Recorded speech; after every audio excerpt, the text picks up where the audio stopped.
Para começar, a história da minha família é bem trágica. Meus pais sofreram um acidente de carro sério quando eu era pequeno, e meu pai acabou morrendo no hospital por causa dos ferimentos. Minha mãe ficou com sequelas permanentes que a afetam até hoje, dificultando bastante para ela andar. Meu pai deixou para nós a casa onde eu e minha mãe continuamos morando por muitos anos. Com o tempo, quando eu tinha por volta de 10 anos, minha mãe começou a se relacionar com outra pessoa, então ela passou a ficar fora de casa com bastante frequência. Meu tio Jorge costumava ficar lá em casa por dias seguidos enquanto ela estava fora, e eu acabei criando um vínculo muito forte com ele. De certa forma, ele foi minha babá por muito tempo.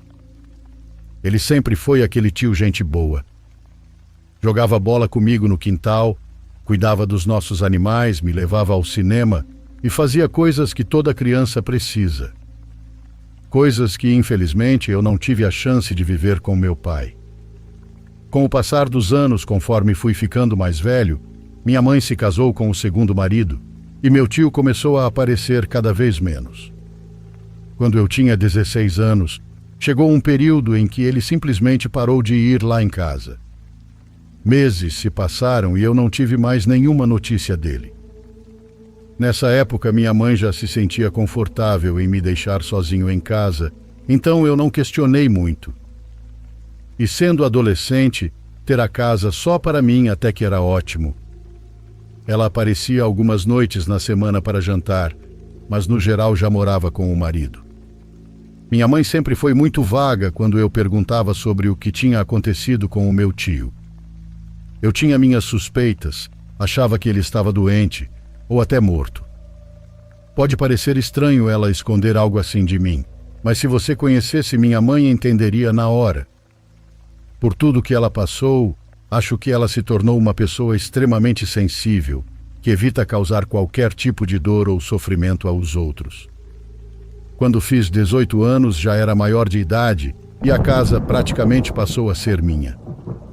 Minha mãe ainda aparecia de vez em quando, mas ela e o marido já tinham outra casa juntos. E sendo um cara de 18 anos com uma casa inteira só para mim, dá para imaginar que eu não reclamava. Sim, eu chamava amigos para passar a noite. Sim, levava garotas lá. E sim, às vezes eu deixava a bagunça se acumular por dias sem nem me importar. Mas eu sentia falta do meu tio. Ele tinha sido a figura paterna da minha vida e havia momentos em que estar sozinho naquela casa grande, tão novo, era meio deprimente. Eu costumava anestesiar esse sentimento justamente trazendo amigos, saindo e ficando com garotas. Ainda tinha o Jojo, meu cachorro. Na prática, ele era a única outra presença viva na casa.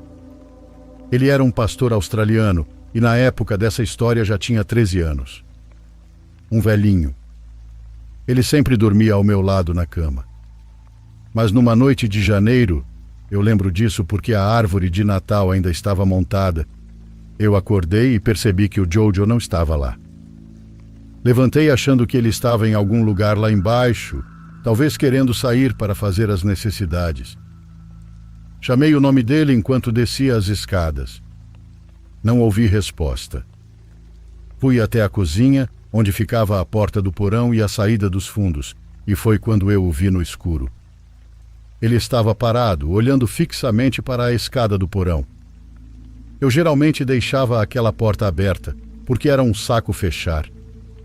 Ele só se mexeu quando virou a cabeça para me olhar por um segundo e logo voltou a encarar as escadas. Cheguei até a beirada e olhei para ele. "O que foi, garoto?" O rabo dele balançou por um instante e depois ficou rígido de novo. Acendi a luz do porão e olhei lá para baixo. O Jojo deu um passo à frente, mas não latiu. Um frio percorreu meu corpo enquanto eu encarava aquela escuridão.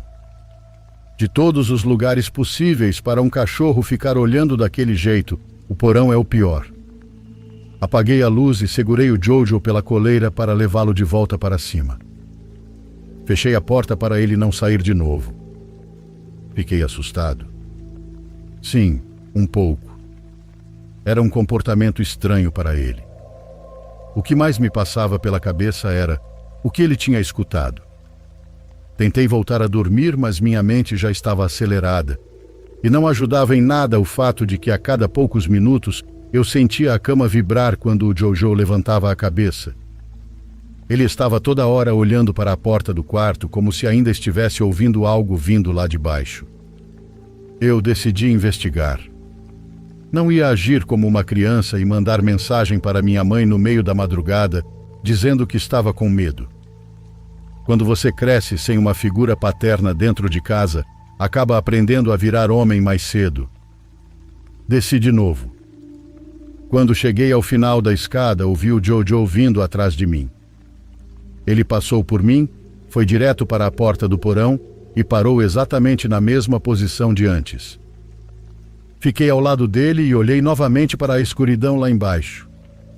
Até hoje não acredito que fiz isso, mas eu falei: "Tem alguém aí?" Acendi a luz quando não houve resposta. Comecei a descer os degraus velhos um por um. Vocês não têm noção de como eu odiava aquela escada. Não dava para ver o porão inteiro até você estar mais ou menos na metade da descida, porque o teto era baixo. Eu estava talvez no terceiro degrau quando ouvi a voz. Era a voz do meu tio.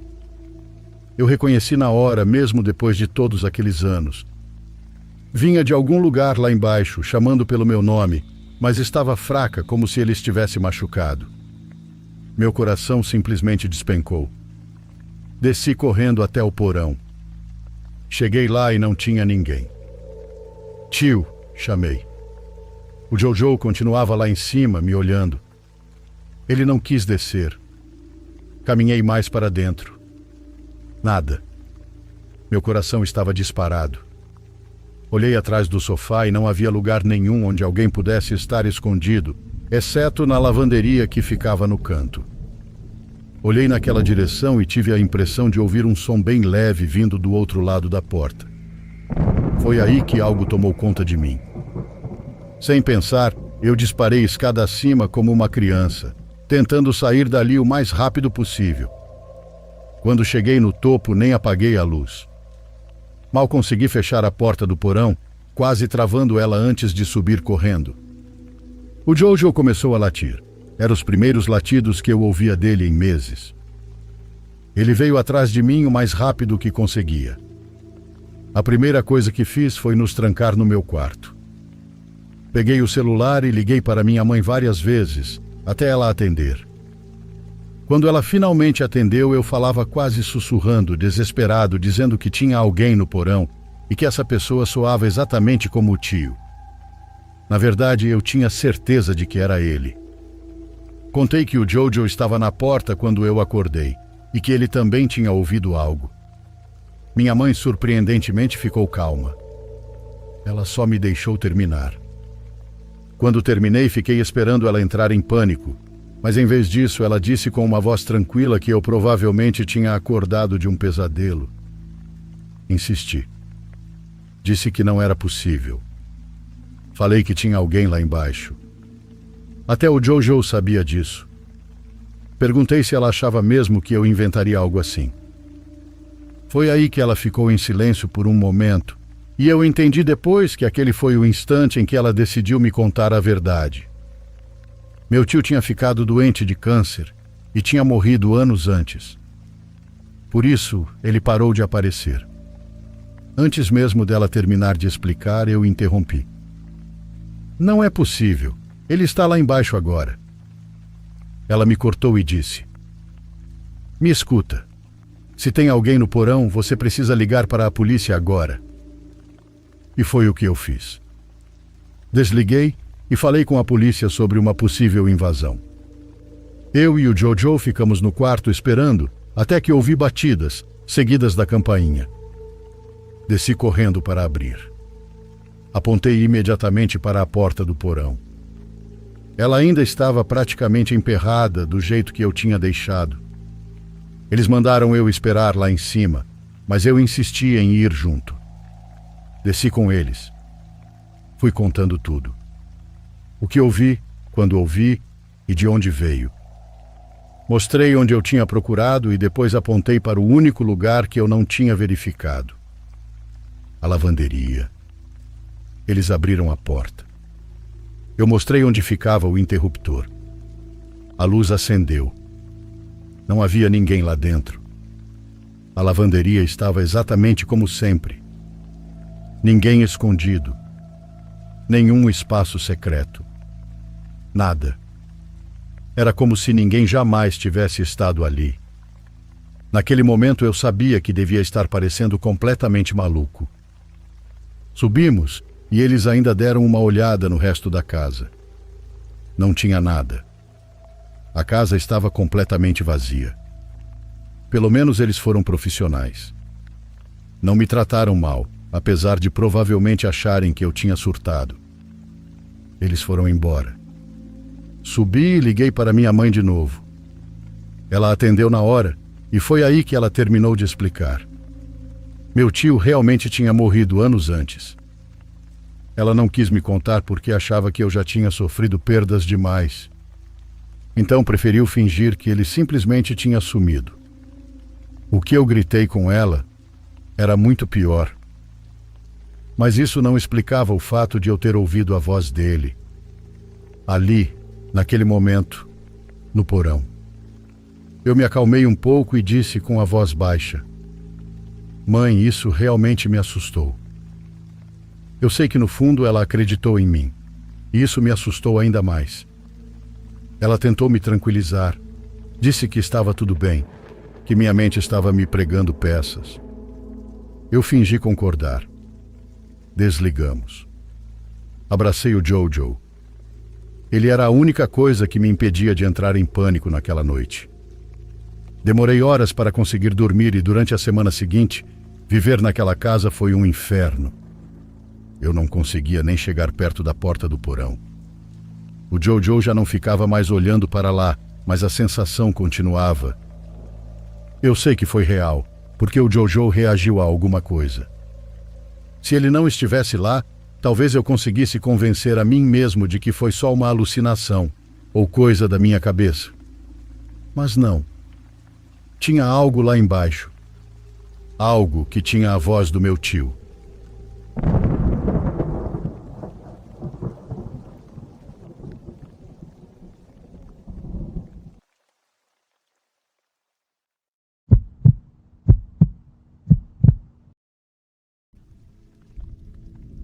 Meu avô sempre dizia que nos povoados nem todas as casas ficam vazias quando as pessoas vão embora. Meu avô sempre dizia que nos povoados nem todas as casas ficam vazias quando as pessoas vão embora.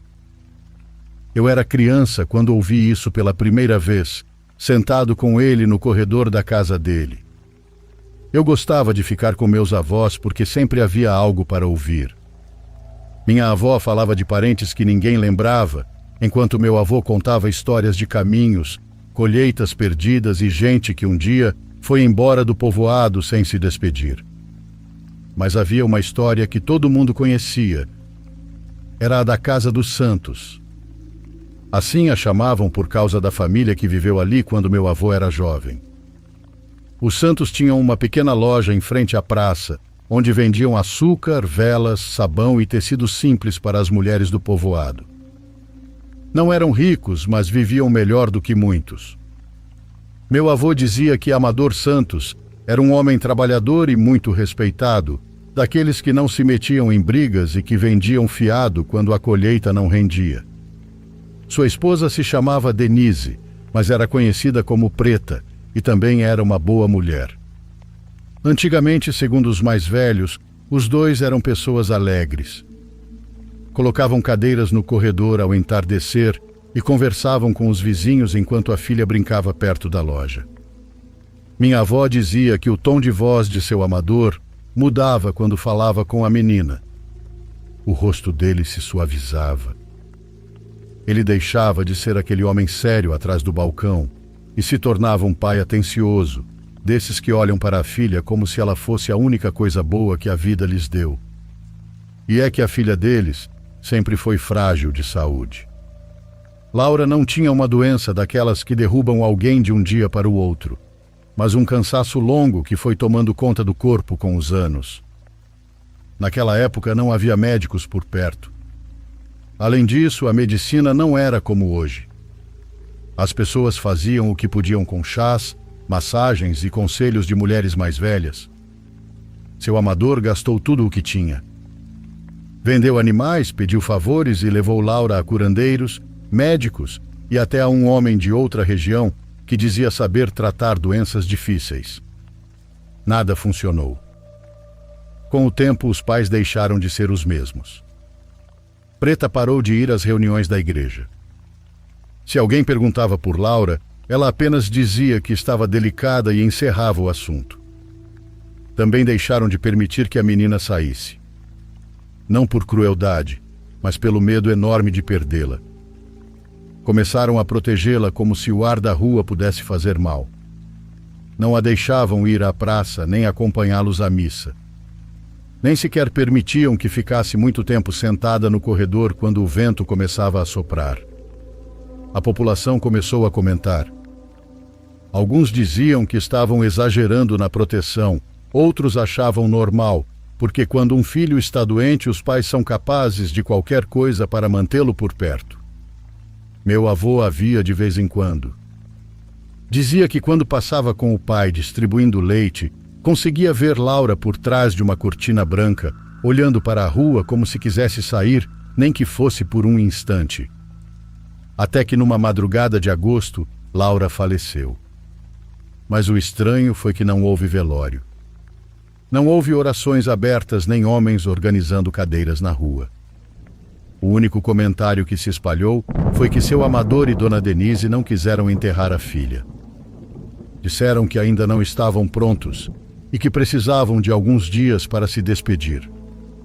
Só que esses dias se transformaram em semanas. Meu avô contava que durante quase um mês, o corpo da garota permaneceu no quarto.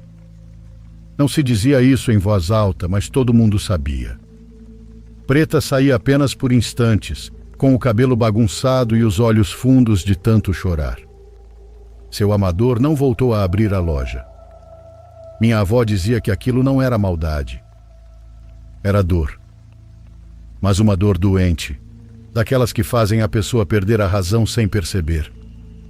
Depois disso, o cheiro começou a sair da casa. No início, apenas os vizinhos mais próximos percebiam. Diziam que vinha em rajadas quando o vento descia pela rua e entrava pelas frestas das portas.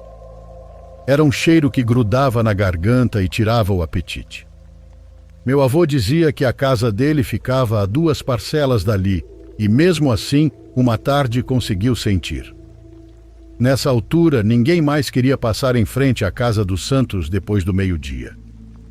As pessoas preferiam dar a volta pela praça ou seguir pela rua de trás, mesmo que demorasse mais. Foi então que os vizinhos procuraram o padre. Não queriam se meter em assuntos de família. Nos povoados as pessoas falam muito, mas também sabem quando uma desgraça não deve ser tocada. O padre chegou numa manhã com 2 homens da comunidade e uma senhora que ajudava na capela. Bateram várias vezes, mas ninguém abriu. Depois de insistirem, seu amador apareceu na entrada. O padre disse que já havia passado tempo demais e que Laura precisava descansar nos braços do Senhor. Eles também precisavam deixá-la ir, por mais doloroso que fosse. No fim aceitaram, mas impuseram uma condição. Não queriam ninguém no enterro. Meu avô não esteve presente, mas conhecia um dos homens que ajudaram. Ele disse que o quarto estava cheio de velas consumidas, flores secas e panos úmidos pendurados nas paredes. Disse também que o ar era tão horrível que tiveram que cobrir o nariz com lenços para conseguir entrar. Encontraram Laura sobre a cama. Não vou descrever em detalhes, porque meu avô também não fazia isso. Apenas dizia que ela já estava em estado muito avançado e que o tempo que havia permanecido ali era evidente. Os homens saíram pálidos. Um deles foi direto lavar as mãos, embora não tivesse tocado em nada além do necessário. O outro evitou passar por aquela rua durante anos. Segundo disseram, Laura tinha marcas nos braços e em parte do rosto. Eram formas estranhas, como símbolos desenhados na pele. Ninguém soube explicar se tinham sido feitos antes ou depois de sua morte. Alguns disseram que seus pais haviam perdido completamente a razão. Outros afirmavam que durante aquelas semanas não estavam velando a filha, mas tentando trazê-la de volta. Ninguém pôde comprovar, mas em um lugar tão pequeno não é preciso muito para que uma suspeita se torne verdade na boca das pessoas. Minha avó sempre dizia que talvez não fosse maldade. Talvez fossem apenas dois pais desesperados, quebrados por uma tristeza grande demais. O tempo seguiu, mas ninguém voltou a olhar aquela casa da mesma forma. Depois eles foram embora. Meu avô dizia que certa manhã fecharam a casa, colocaram algumas poucas coisas numa caminhonete velha e partiram sem se despedir de ninguém. Passaram-se poucos anos até que a casa fosse vendida. Nessa época, muitos acreditavam que ninguém iria querer comprá-la. Falo isso porque uma casa pode ser grande, bem localizada e ter bons cômodos, mas quando carrega uma história assim, as pessoas passam a vê-la de outro jeito. Ainda assim apareceu um comprador. A primeira família que alugou a casa chegou pouco depois. Era um casal jovem. O homem trabalhava e a mulher ficava em casa com a filha recém-nascida. O proprietário garantiu que tudo estava abençoado. Disse que o padre havia rezado em cada cômodo, que deixaram as janelas abertas por dias e que não restava nada do que havia antes. Eles quiseram acreditar. Nos primeiros dias tudo pareceu normal. Havia apenas um detalhe: o cheiro.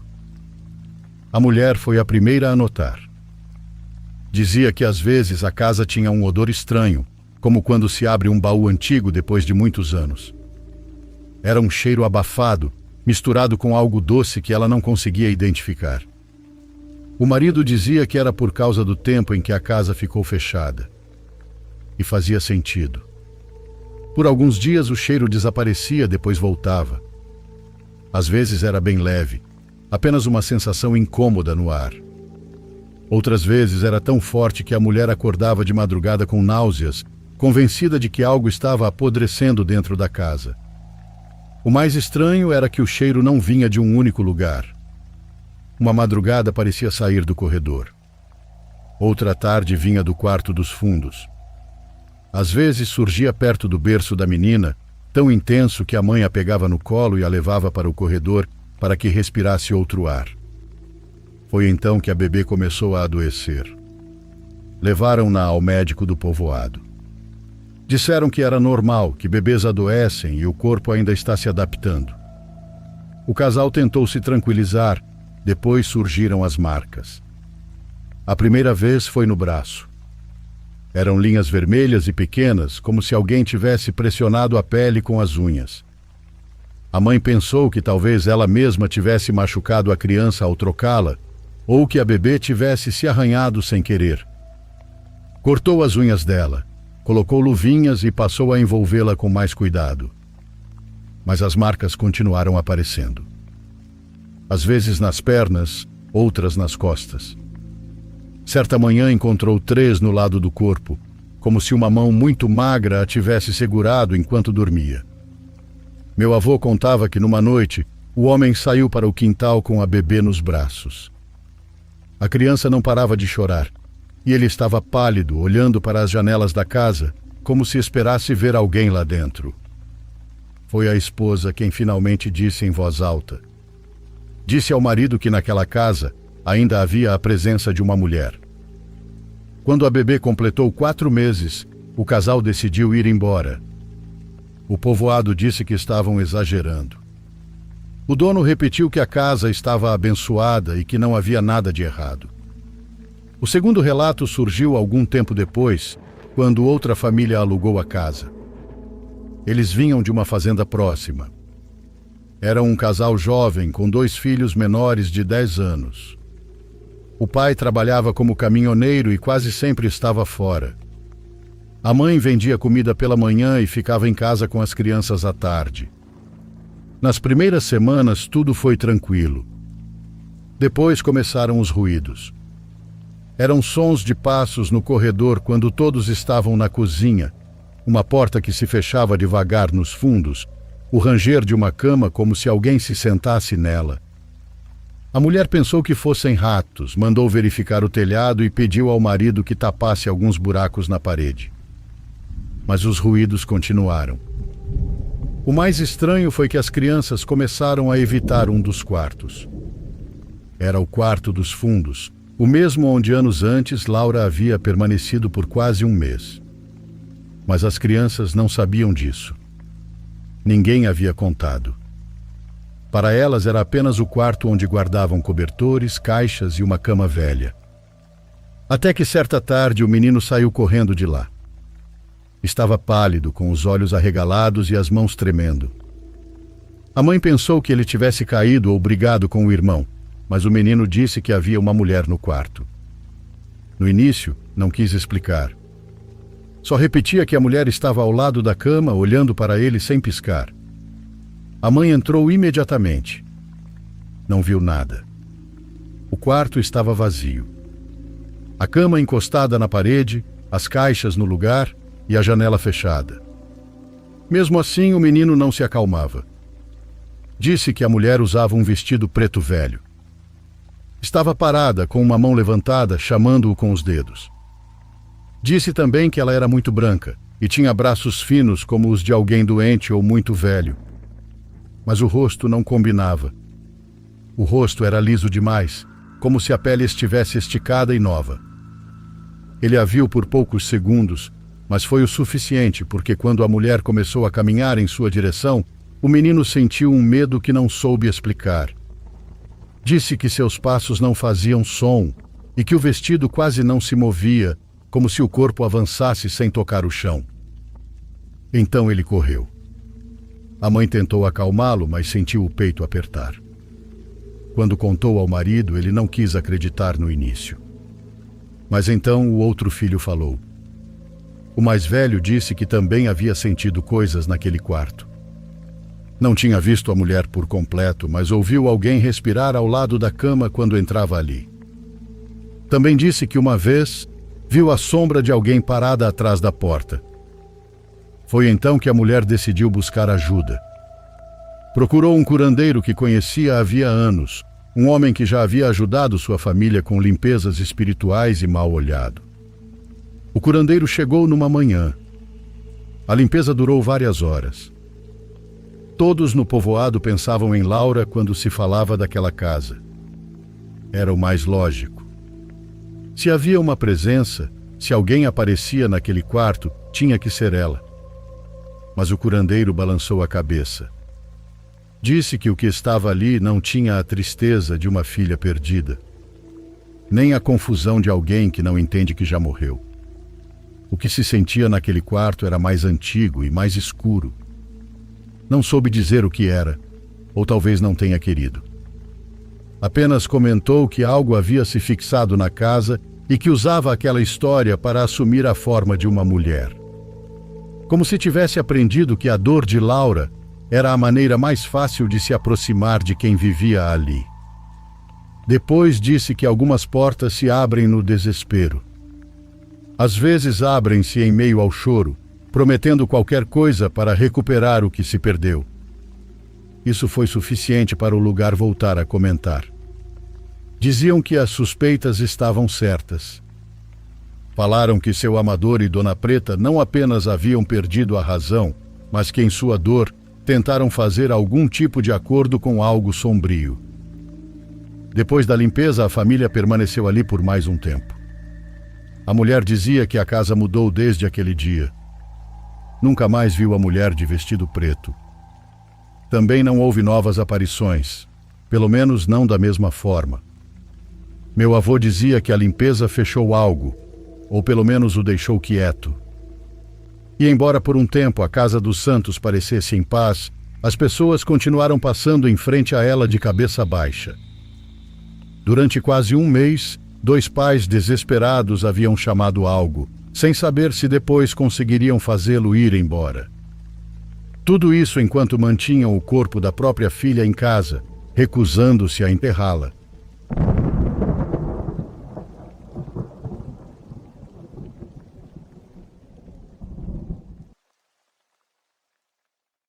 Por favor, curta e se inscreva se você estiver gostando. Agora continuamos.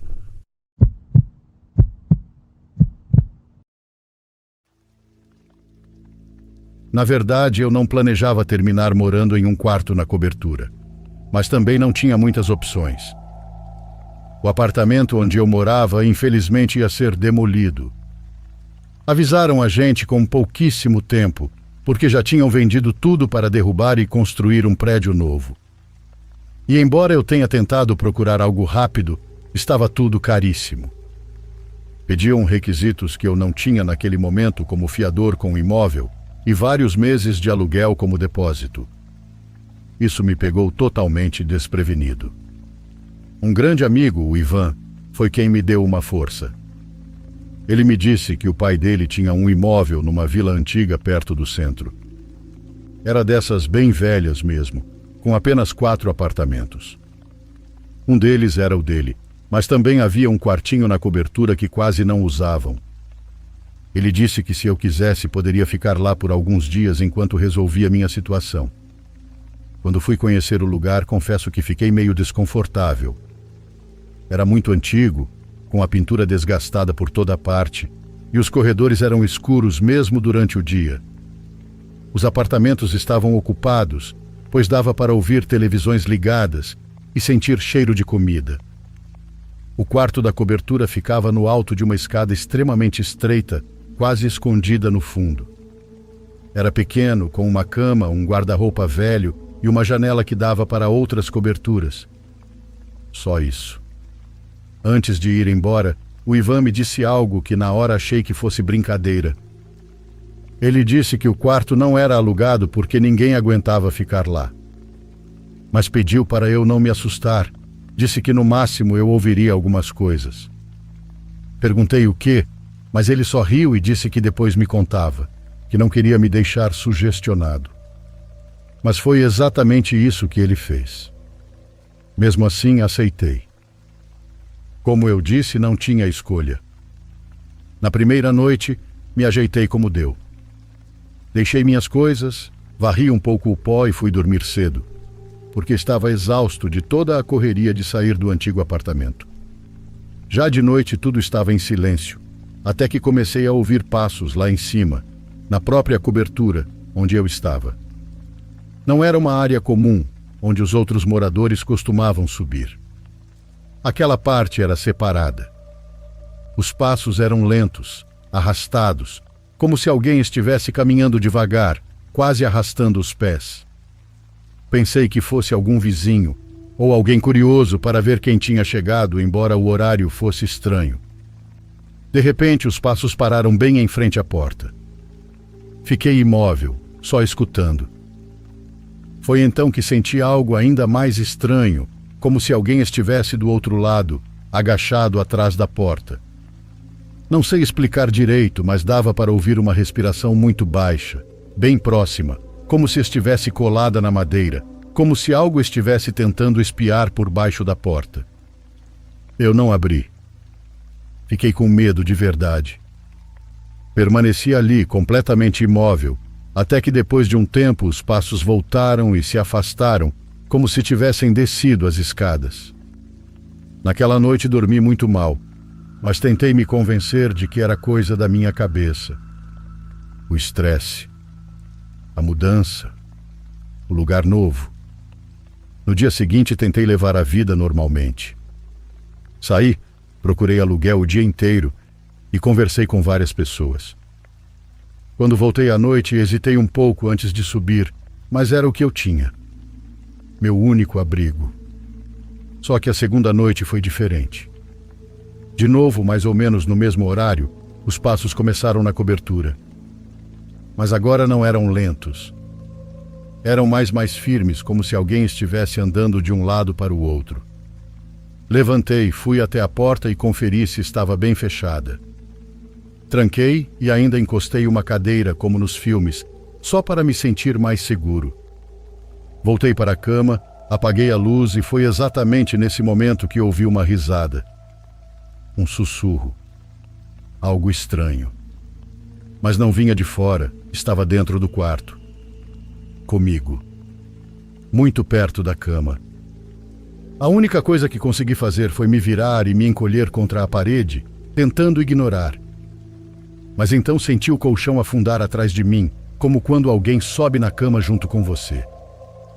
Tentei me mexer, virar, fazer qualquer coisa, mas não consegui. Foi como dizem quando o corpo trava durante o sono. De repente senti tudo. Estava consciente, mas não conseguia mover um dedo, nem gritar. E aquela risada eu senti. Senti um corpo atrás de mim na cama. Um braço, um peito, pele encostando nas minhas costas. Mas não era uma sensação normal. Não era a pele de alguém jovem, nem de uma pessoa saudável. Era uma pele frouxa, fria, enrugada e pegajosa, como a de alguém muito velho. E estava completamente nua. Senti aquilo me envolver, se aproximar mais, e o rosto ficando bem atrás do meu pescoço. O sussurro agora estava direto no meu ouvido. Foi aí que comecei a lutar com tudo o que tinha para me mexer. Não sei como, mas aos poucos fui recuperando o controle. Primeiro das mãos, depois dos braços. Assim que consegui, me virei de uma vez, sem abrir os olhos e sem ver nada. Mas o colchão se moveu, como se alguém tivesse saído dali imediatamente. Não acendi a luz e não fiquei para conferir. Abri a porta do jeito que deu, empurrei a cadeira, desci as escadas correndo e fui para a rua. Não me importei com mais nada. Aquela noite não. Caminhei sem rumo até encontrar um parque a algumas quadras dali. Havia 2 pessoas em situação de rua sentadas em um banco, ainda acordadas. Sentei perto delas, sem dizer nada. Eu só não queria ficar sozinho. Passei a noite inteira ali. No dia seguinte, voltei ao quarto apenas para pegar minhas coisas. Subi rápido, sem olhar para lugar nenhum, peguei tudo e fui embora. Quando encontrei o Ivan, perguntei diretamente: o que era aquele lugar? O que estava acontecendo? Ele me contou que aquele quarto era ocupado antes por uma senhora que viveu ali por muitos anos. Ela nunca pagava aluguel e vivia em conflito com todo mundo. O pai dele precisou tirá-la à força com advogados e tudo. Diziam que ela era uma bruxa, mas não dessas de brincadeira, das que faziam coisas realmente ruins. Ele disse que sempre achou que o pai dele não teria coragem de expulsá-la. Perguntei o que tinha acontecido com ela. Ela ainda está viva, ele disse. Foi para Sergipe, de onde era. Dizem que foi morar com os parentes. E foi só isso. Ele não explicou mais nada e eu nunca mais voltei. Porém, o fato de ninguém conseguir ficar naquele quarto ficou claro para mim.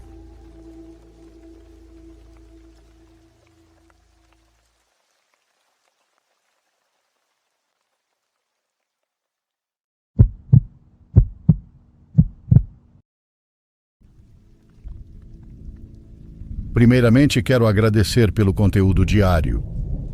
Pode apostar que esses relatos ajudam muitas pessoas a distrair a mente. Então, hoje vou contar uma história que no começo é um pouco triste, mas que com o tempo foi se ajeitando e hoje posso dizer que estou melhor. Falo isso embora existam coisas daquela noite que ainda lembro com bastante clareza. Saí do Brasil ainda jovem. Naquela época, eu e meu parceiro tínhamos a ideia de começar do zero e buscar uma vida melhor. Nós nos amávamos muito e, dentro de tudo, no começo as coisas funcionaram muito bem. Começamos de baixo, alugando um lugar pequeno, nos ajeitando como podíamos, aprendendo a nos virar em um país que não era o nosso e entendendo que se não nos apoiássemos um no outro, nada daria certo. Com o tempo conseguimos algo mais estável, nos mudamos, começamos a nos organizar melhor e a fazer planos. O problema começou quando quisemos formar uma família. Foi aí que tudo começou a se complicar. Não vou entrar em detalhes porque são coisas pessoais. Mas a situação foi ficando cada vez mais tensa, com discussões constantes e um ambiente que já não era saudável. Passamos de ser uma equipe para estar em lados opostos. E isso, em um lugar onde você não tem sua família por perto, pesa muito mais. Houve um momento em que eu já não me sentia tranquila e comecei a ter medo de que as coisas fossem para um lugar pior. Então, um dia, tomei uma decisão. Peguei o pouco que tinha à mão e fui embora. Não foi algo planejado com antecedência. Foi mais uma fuga rápida depois de outra discussão forte. Entrei no carro e comecei a dirigir sem um destino claro. Passei várias horas na estrada pensando, chorando, tentando organizar tudo o que havia acontecido e o que vinha pela frente. Era uma mistura de angústia, cansaço e também um pouco de alívio por ter saído daquele lugar, mas ao mesmo tempo com muita incerteza. Em certo momento, o cansaço começou a cobrar seu preço e senti que já não estava dirigindo bem. Então decidi parar no primeiro motel que encontrasse. Entrei sem pensar muito. Fui atendida do carro mesmo, nem precisei descer. Havia um homem com cara de cansaço, daqueles que já estão acostumados com o turno da noite. Ele me entregou a chave, paguei e fui direto para o quarto. O lugar era bastante básico, tinha o necessário para dormir, mas havia um detalhe. Os banheiros eram compartilhados e ficavam do lado de fora, em uma área comum. Não era o ideal, mas naquele momento tudo o que eu precisava era fechar a porta e descansar um pouco. Entrei, deixei minhas coisas e me deitei, mas não conseguia dormir. Minha cabeça estava muito carregada, revendo tudo o que tinha acontecido, e embora estivesse cansada, não conseguia relaxar. O tempo passou e em algum momento olhei o celular. Eram perto das 3 da madrugada. Senti vontade de ir ao banheiro. Saí, tranquei o quarto e caminhei até a área dos banheiros. Havia 2 portas, uma para homens e outra para mulheres. No geral estava limpo, melhor do que eu esperava. Entrei e tentei não tocar em muita coisa. Lavei o rosto e fiquei ali um instante respirando fundo. Quando saí, me deparei com um homem.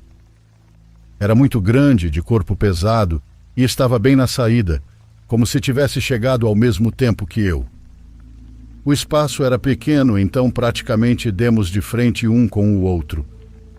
O sujeito ficou me encarando.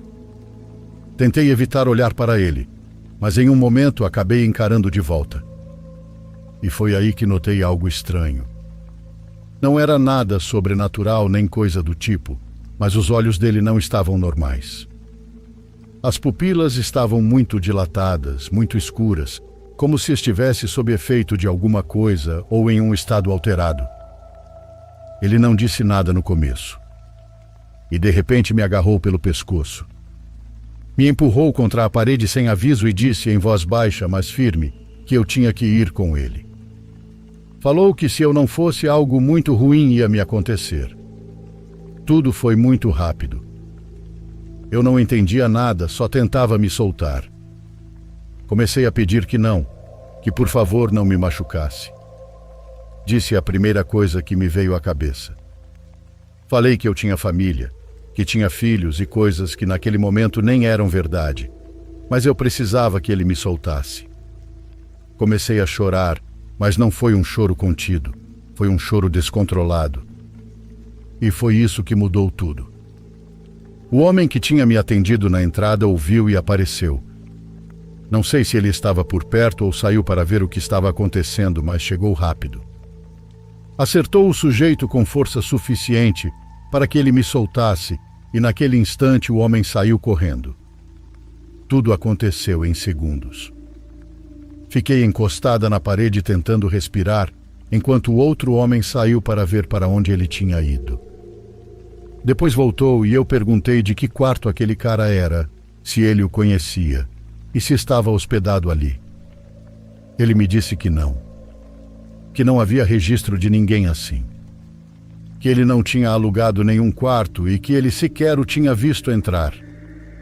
Foi isso que mais me desconcertou, porque o lugar não era tão grande para alguém passar despercebido. Chamaram a polícia para registrar a ocorrência, mas não conseguiram encontrá-lo. Voltei para o quarto e não saí mais. Fiquei trancada ali até amanhecer. No dia seguinte, alguns familiares vieram me buscar e fui embora. Depois disso, nunca mais voltei para casa. A relação já estava completamente destruída, e com o que havia acontecido, terminei de tomar minha decisão. Comecei o processo de separação e quando fomos para a parte legal, aconteceu algo que eu não esperava. As marcas no meu pescoço eram visíveis. E num primeiro momento, todos pensaram que tinham sido causadas pelo meu parceiro. Pela situação em que estávamos, era a conclusão mais lógica. Mas eu expliquei o que havia acontecido. Fiz a denúncia correspondente e isso acabou jogando a meu favor. Minha defesa usou esse fato como prova de que eu tinha estado em uma situação de risco alheia ao relacionamento. E todo o processo acabou se inclinando a meu favor. Não foi fácil, mas eu saí daquela situação. Hoje estou melhor, mais tranquila e com outra vida.